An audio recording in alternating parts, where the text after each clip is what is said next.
Hello and welcome to your brief overview of our Muscle Genetica genetic blueprints. My name is Mark Smith, Technical Director of Muscle Genetica, and we just wanted to share with you a brief overview of what you get from your genetic blueprints. Now, before we get into the details, there is a couple of little bits of information, of background information I want to share with you.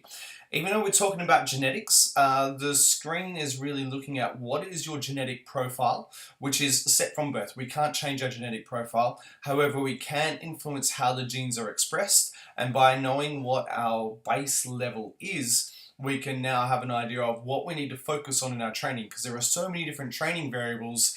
It's just going to take out the trial and error side of things, so that you know, do you need to focus a little bit more on strength? Do you need to train a little bit more frequently? Can you expect fast results or slower results? And how does your body deal with particular foods that you put into your body? So we can just fine tune it a lot quicker to get you faster results from the beginning.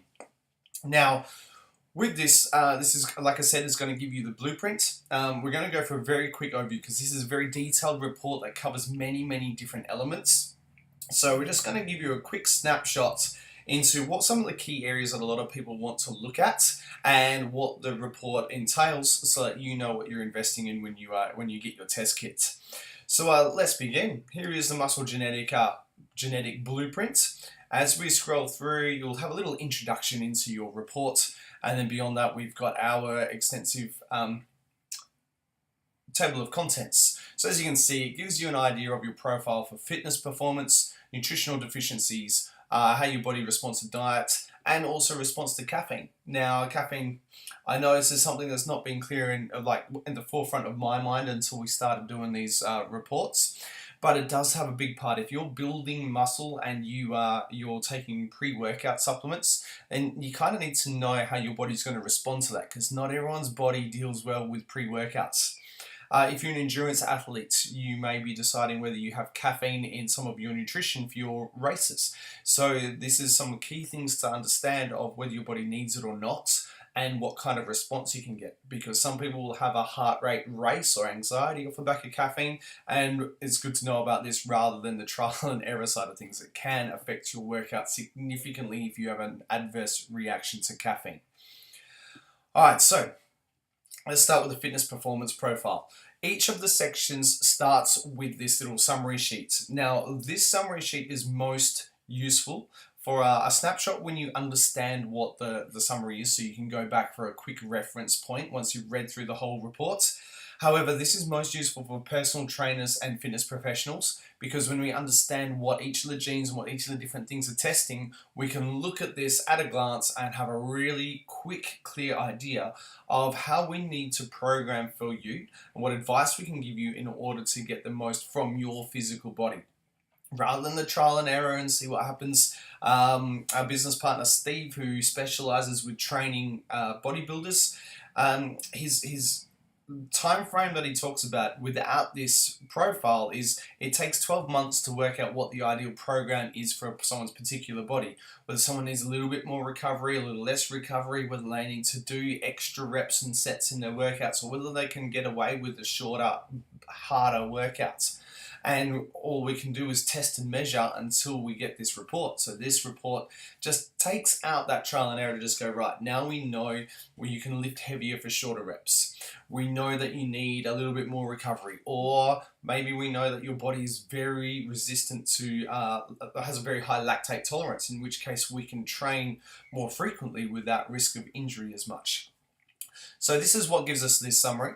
And what we're looking at is each of these are determined by a gene or a set of genes.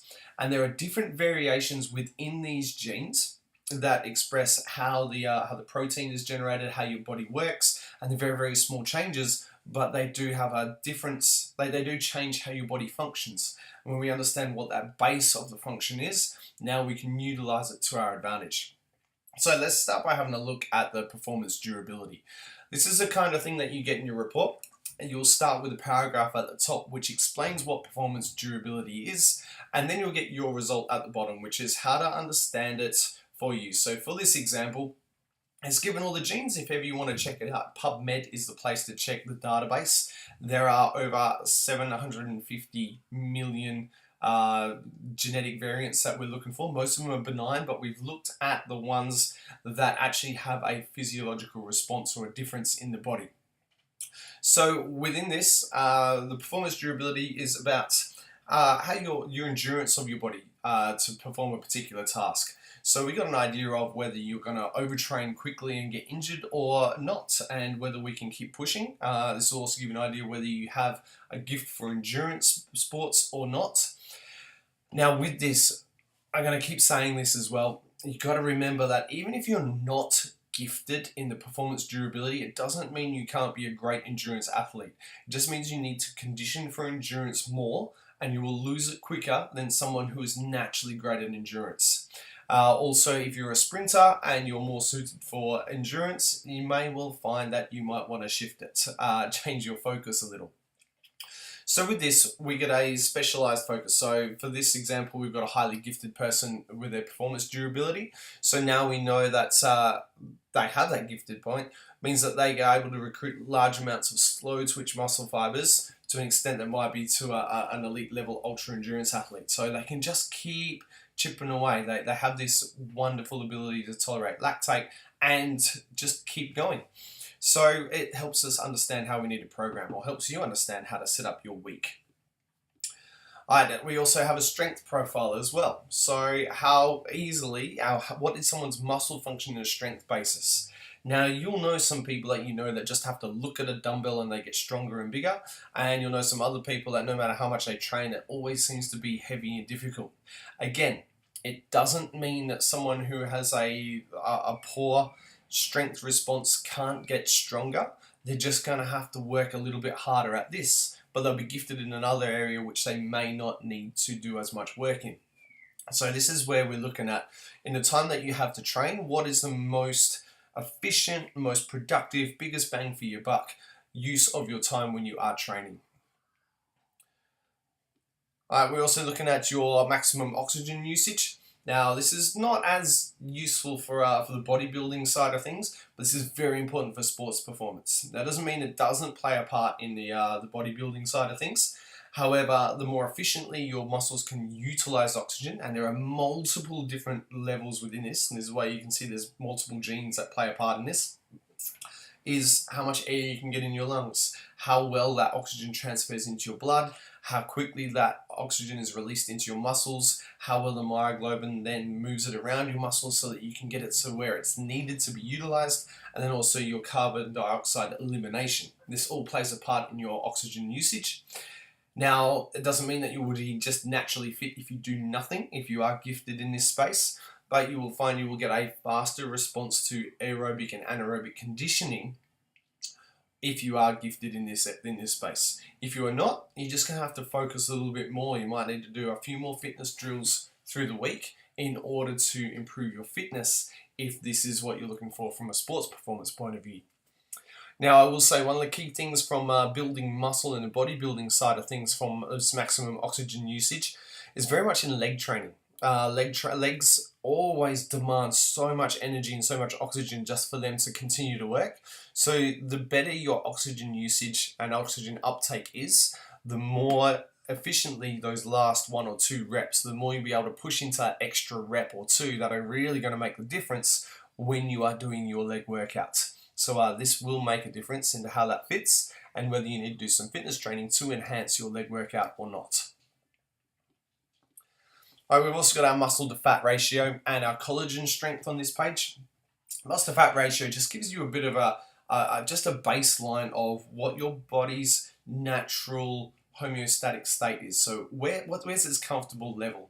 It doesn't mean that people are going to be naturally fat, and I want to get rid of this misunderstanding right from the beginning. When people think that that there is no genetics around obesity. There is some genetics around how much fat you have compared to your muscle, but everyone's body wants to be fairly lean. Just that level of leanness might vary between individuals. So this will give us a bit of an idea. If someone is gifted in their muscle to fat ratio, they will naturally be lean with a little extra muscle and look quite athletic. People who are not gifted, they will naturally carry just a little bit more body fat. Not to a point that they're overweight, but they might not necessarily, they'll have to work harder to get to that really low body fat and that ripped six pack. And this will come down to training and nutrition, which we'll talk about a little more. Collagen strength also gives us an idea of risk of injury, essentially, and flexibility, whether we need to do more flexibility training, and also how quickly we just need to allow the body to move and release, and also selection of some of our exercises within this. I'm going to skip over the muscle mass and the fat and physical activity because they're fairly self-explanatory. These are key things that we want to know about for our programming, but they are as the name suggests. Alright, I will also add in here, we'll take a brief moment to touch on what we call this COMT variant. This is a gene that's partly related to mindsets and will help people understand whether they're naturally linked more towards this warrior mentality of just like get in and do it, or the worrier, which is the I'm not so sure if I can do this. So there is a genetic link to this. There are some psychotherapeutic techniques to help people overcome this.